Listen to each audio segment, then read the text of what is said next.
vedare tinokugamuchirai zvekare kune chimwe chirongwa pano paZim Facebook Secrets and Confessions. Tadzoka zvekare nemamwe mamessages. Regai tibva tapinda mumamessages edu atadzoka takakubatirai. Message yedu yekutanga yakamira sekudai so. Hanzi makadai zvenyu mukoma Nashi. Inini ndiri mukadzi ane makore 35 ekuberekwa. Ndakaroorwa uye ndine vana vangu vaviri. Mukomawo inini ndine confession yangu yandiri kuda kuti munge muchizondiposterawo.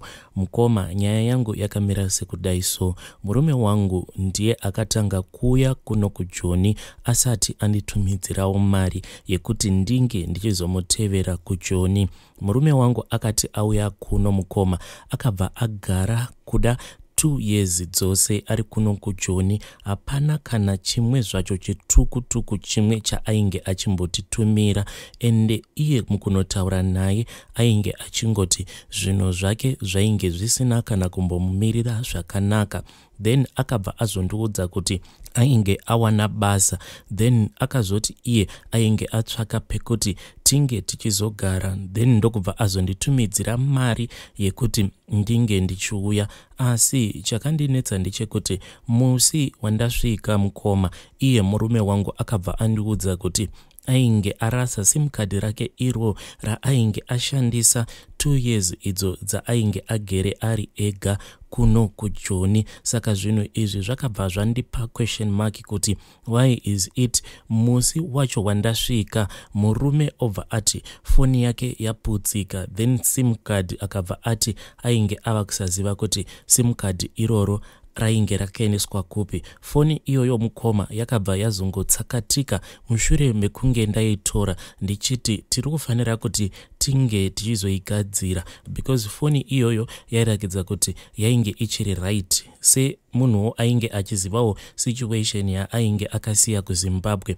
Ndainge ndichitofungawo kuti foni iyi kana kuri kunzi tikaigadzirisa hatizoshaye munhu wekuti tinoipa kumusha akatoishandisa. Saka mukoma, foni iyoyo yakabva yazongonyangarika, ende handina zvangu kuzongoramba ndichingobvunza zvakawanda. Nekufambawo kwenguva Mwari vakabva vazotiwanirawo nyasha, ndokubva tazobva kumalocation uko kwatainge tichigara tikabva tazotangawo kugara kwatingangoti ndo kumaSebab muprovince imomo matinogara. Takati tava kugara ikoko mukoma, murume wanguwo munhu wekuti nguva zhinji iye basa rake anenge asipo pamba, vanenge vachingoshanda vari kure nekumba. Dzimwe nguva anokwanisa kuita 2 kana kuti 3 weeks asipo pamba. Saka pamba apa mukoma patakasvika tava kugara, pamba ipapo pakazara vana vechikoro. Nekufambawo kwenguva mukoma kwakabva kwazouya umwe munaijimbi akabva azotangawo kugara pamba ipapo. Saka munhu uyu mukoma, kubva zuva randakatanga kumuona, handizivi kuti ndakashandiswa mishonga here kana kuti panewo zvimwe zvinhu zvakangoitika. Kubva murume uyu zvaakatanga kuuya ndokubva azotanga kugara pamba ipapo patinogara, iniwo mukoma ndakabva ndazotanga kunzwa kuti murume uyu ndainge ndamuda, but ndakabva ndangoignore mafeelings iwawo. Asi mukoma, in the end handitombonzwisisi kuti chii chakazoitika, because ndakazotongoona inini nemunaijimbi uya tava kurara tose. Dambudziko randava naro mukoma nderekuti pose murume wangu paanodzoka kumba ndinenge ndisina kana feeling naye, because uyu murume uyu wandiri kudanana naye tingangoti chipo cheusiku hwoga inini naye tinenge tichitoti tinge tichisangana pabonde. Saka murume wangu iye paanozodzoka achibva kubasa, iye achiti anenge achida kuti tinge tichimbotamba tichimbofara, inini mukoma ndinenge ndakatoneta ndisina kana shungu naye. Saka apa ndava kungovharavhara nenyaya yekuti pandakauya kuno kuJoni, then iye akabva ati ainge arasa sim card rake, zvekare akabva ati foni yake yainge yafa ari kubasa. Saka ndo excuse yandava kungoshanda nayo pari zvino yekuti pose paanozama kuti tinge tichisangana pabonde kana kuri kunzi inini musi wacho iwowo ndinenge ndakaneta, because ndine munhu wandinogara ndichingosangana naye pabonde, ndinobva ndangomuti mwoyo wangu hausati wapora nezvose izvo zvawakandiita. Mukoma, ndiri kukumbirawo kuti munge muchindisvitsirawo nyaya yangu kune vedare kuti vakwanisewo kundipawo advice, because zvinhu izvi zvandiri kuita mukoma hakusi kuti ndakazviita ndichida, but I think kuti ndakashandisirwa mushonga chaiwo. Because why is it, murume uyu kubva zvandakangomuona ndakabva ndatotanga kutomunzwa kuti ndinomuda, yet pandainge ndiri kuZimbabwe ndakakwanisa kugara for more than 2 years mukoma ndisina kana kumbogara ndahurira murume wangu. Why is it all of a sudden now zvandava Joni ndo pandava kunzi ndava kutanga kuchihurira murume? Please ndibatsireiwo muri yeZimbabwe, kana kuri kunzi idhimoni rakaiswa mandiri nemunaijimbi iyeye, please ndibatsireiwo kuti dhimoni iri ringe richisuduruka kubva kwandiri. Hey vedare, ndo message yandakatumidzirwa ichibva kuna vanzvadzi vedu. Hey, zvakangoma hazvo veduwe, asi ndiyo confession yavo. Hey, please ngativabatsirewo mucomment section. Regei tibva taenda panyaya yedu inotevera. Nyaya yedu inotevera yakamira sekudai so. Hanzi makadii zvenyu mukomanashi, ndiri kukumbirawo kuti munge muchindiposterawo nyaya yangu makavigawo chitupa changu. Inini mukoma, my story it is about my first marriage. Pandakauya kuno kuJoni ndainge ndisati ndamboroorwa, but ndakabva ndazosangana neumwe murume. Iye murume uyu kubva musi waakatanga kundipfimba handina kana kumbogara ndafungidzira kuti murume uyu ainge ari muZimbabwe nekuda kwemapfekero acho ainge akaita, zvekare nemotikari dzacho idzo dzaainge achidhiraivha. Mukoma, inini nemurume uyu takagara takati tagara kudaro, zvinhu zvekuti zvakanditorerawo nguva kuti ndinge ndichiziva kuti murume wangu uyu ainge andiroora. Basa rake chairo chairo raainge achimboita rainge riri basa rei. Kunyangwe vabereki vangu pavakandibvunza kuti ko mukuwasha anomboita basa rei, ndikabva ndati murume wangu anoita basa rekuvaka. But iye ndaiti kana ndikamubvunza kuti ko munomboita basa rei, iye ainge achingoti ndinongohasela. Chakakosha ndechekuti mukuhasela kwako uve munhu wekuti unokwanisa kuchengeta mhuri yako. Asi mukoma, later on ndakazofind out kuti murume wangu iye basa rake raainge achiita rainge riri basa reumbavha. Aita zvekuba ende vaibira vanhu zviya zviri very smart zvekuti vaitokutorera mari so simple so. Ende mukunobira vanhu mukoma ndo pandati confession yangu yakasangana nechenjedzo, because vanhu ava mukoma zvavanoita ndezvekuti vanowanzokutaimira mapaydays aya vanhu pavanenge vachifamba chiri chipitipiti mutauni. Saka ivo vanofamba nezvimeshini, zvimeshini zviya zvekuti kana uri mushop wapedza kutenga wobva wazoita tape kana kuti unoita zvekubayirira kadhi rako muchimishini ichocho. Saka ndo zvimushini zvavanofamba nazvo. Zvimushini izvi mukoma vanongofamba vakazvibata so. Vane tumwe tumushini tuya tunenge twakaita tudiki so, ndo twavanofamba vakabata.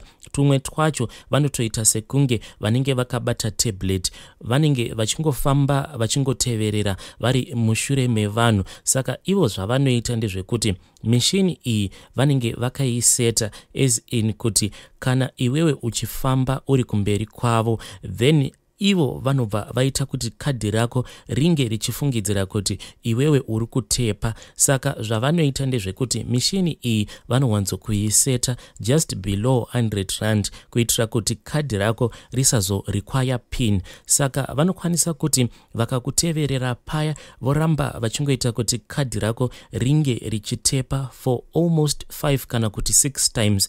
Then sometimes kadhi kana rikazoramba richingotepewa ndo pavanozodzosa zvekare amount yacho vanokwanisa kungoidzora zvekuti rinongotanga kungotepa angava angori ma20 rand kana kuti ma50 rand. Mukoma, by the time yekuti kadhi rinozorequire pin, most of the times unenge watotepa mari dzinenge dzichitosvika kuma 800 kana kuti kuma 700 rands chaiko. Kana vapedza newe vanobva vazotanga zvekare kungofamba. Kazhinji vanenge vachingorova ma-up and downs vari mumall. Vanowanzokufarira paya panenge paine kapressure mbichana, because ivo vanoti paya panenge paine pressure vakaona kuti chimushini chavo pane kadhi rinenge rabvuma kuti ringe richitepa pachimushini ichocho, vanobva vazotanga kuteverera munhu uya vachingomuteverera kusvika vaona kuti mari yavanenge vada kubva kumunhu iyeye inenge yakwana. Saka mukoma, ndiri kuda kungoti vanhu vange vachingochenjera munguva iyi yatiri kupinda, because vanhu vazhinji vachange vachifamba mumashops akasiyana-siyana, kazhinji mumamall, vachitsvaka kuti vange vachitengerawo vana hembe nezvimwe zvinhu zvakasiyana-siyana. Saka ndiri kuda kuti vanhu vange vachingwarira, because iri ndo basa randakazofind out kuti ndo rainge richiitwa nemurume wangu. Iniwo pandakatanga kugara naye, zvimushini izvi ndaigara ndichingozviona mumba, ende nguva zhinji iye aingoti kana paya pavanenge vakagara aine madzisawira ake, ndo basa ravainge vachiita. Vanenge vaine makadhi anenge akawanda, mamwe makadhi acho vaita like vanotomatengeserwa nevanhu vaya vanoita zvekuba, as in kana ukabvutirwa ingava iri waleti kana kuti ringava riri handbag rako. Saka mbavha idzo dzainge dzichibira vanhu, then dzaizoti dzikaona kuti muhandbag imomo munenge muine mabank card, then mbavha idzodzo ndo dzaizotengesera murume wangu. Saka vaiwanzo kuti paya pavanenge vakagara vanenge vaine zvimushini izvozvo, then vanenge vachitesta makadhi iwawo, ndo pavanenge vachiona kuti kadhi rakati kana ukariseta palimit yakati unokwanisa kuita matransaction mangani kadhi iroro risati rarequire pin. Pose ipapo mukoma, inini ndainge ndichitofarawo ndichitofungidzirawo kuti murume wangu kuda ndo basa rake raanoita iroro rekuti vanotesta mishini iyoyo. Ndainge ndisingatozivi kuti murume wangu ndo basa rake raanoita iroro rekubira vanhu. Saka please vanhu we, chenjerai. Nditori nenyaya dzakawandisisa mukoma, zvekuti kana ndikawana mukana ndichazonyatso kurondedzera nyaya dzose idzo dzandakazofind out kuti ndo dzainge dzichiitwa nemurume wangu. Hey vedare, ndo message yandakatumidzirwa ichibva kuna vahanzvadzi vedu. Hanzi chenjerai, please chenjerai during my holiday season hour. Vahanzvadzi please dzokai zvekare muchitipa dzimwe nyaya idzo dzamuri kuti makazofind out about your ex-husband. Hey vedare, regaiti vataenda panyaya yedu inotevera. Nyaya yedu inotevera yakamira sekudai so. Hanzi makadi zvenyu mukomanashi, inini ndinoda kureurura kuromba uko kwandakaita. Ndiri murume ane makore 48 uye ndiri kugara zvangu kuno kuBotswana. Inini mukoma ndakabuda munyika yeZimbabwe mugore ra2008 mushure mekuomerwa neupenyu semunhu ainge aine mhuri yakati kurei. Ndakabva ndati regedzai ndibude zvangu munyika ndinge ndichienda kunotsvakawo rimwe bhindauko munyika yevatorwa. Ndipo pandakazouya kuno kuBotswana ndokubva ndazotanga kushanda ndichiita basa rekufudza mombe. Asi ndakazoti ndava kuno mukoma mukunowiriranawo nevamwe vanhu vekuno kuBotswana, ndo pandakazotaura neumwe mudhara uyu akabva azonditi iye ainge achiziva imwe n'anga iyo inokwanisa kundibatsira, nekuti inini ndainge ndichingodawo mushonga wekuti ndinge ndichingowanawo zvemabasa nekukasika. Zvekare mudhara iyeye ainge akandiudza kuti pane mumwe munhu waainge achiziva kuti kana kuri kunzi akandipa mimwe mishonga, iye ainge akati mafuta ekuzora, hanzi mukunofamba muya handizobatwi nemapurisa. Saka inini nemudhara uya takabva tazoenda kune umwe uyo waainge achiti ndiyo n'anga yacho. Takati tasvika paya mukoma ndokubva ndazoitiswa dzimwe mhiko dzandakaitiswa. Asi mhiko idzi dzandakaitiswa mukoma ndakazotofind out mushure mekunge amai vangu vashayika kuti zvose izvo zvandainge ndichiitiswa ipapo inini ndichingobvumirira kwainge kuri kutochekeresa amai vangu, because mudhara uya iye ainge akangonditi pazvose zvaunenge uchinzi unofanira kuita iwewe unofanira kuti unge uchingoti hongu. Saka mukoma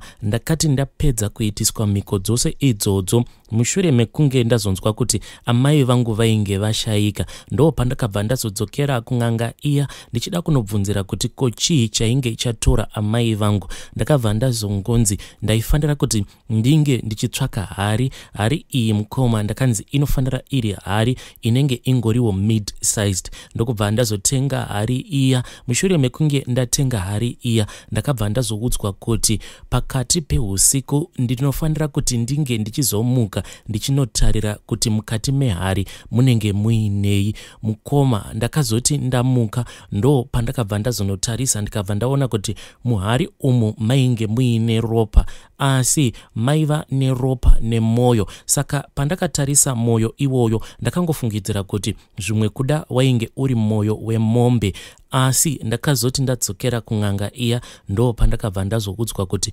mwoyo iwoyo wainge uri mwoyo waamai vangu. Ende ndakabva ndanzi pose pandinenge ndiri hari iyi ndinofanira kuti ndinge ndiinayo pose pandinenge ndiri. Zvinhu izvi mukoma ndo zviri kutokonzeresa kuti ndisakwanisa kudzokera kumusha, nekuda kwekuti hari iyi ndinotoshaya kuti ndofamba nayo sei. Iyo hari iyoyo iine mwoyo wacho mukoma akusi kuti ndinouona mumweya, asi mwoyo uyu mukoma ndinotouona kunyangwe panyama chaipo, because n'anga iyi ndo zvayakatondiudza kuti iyo yainge yashandisa mishonga kuti inge ichibvuta mwoyo waamai vangu, ivo amai vangu vachiri vapenyu. Moyo uyu waamai vangu mukoma unotoita zviya zvekutorova uchitoona kuti unenge uchitopomba ropa, ende muhari imomo munogara muine ropa risingagwambi, ropa racho rinenge riri fresh. Mukoma handinawo nguva ndabva mukusangana nechirongwa chenyu ndichiri kutoteverera maepisodi acho one by one, but ndangotiwo regedzayo ndingouyawo nenyaya yangu, ndingosheyawo nyaya yangu iyo iri pamwoyo pangu. Hei vedare, ndo meseji yandakatumidzirwa ichibva kuna mukoma vedu. Hei, hanzi ndo nyaya yawo yangu iri pamwoyo pangu.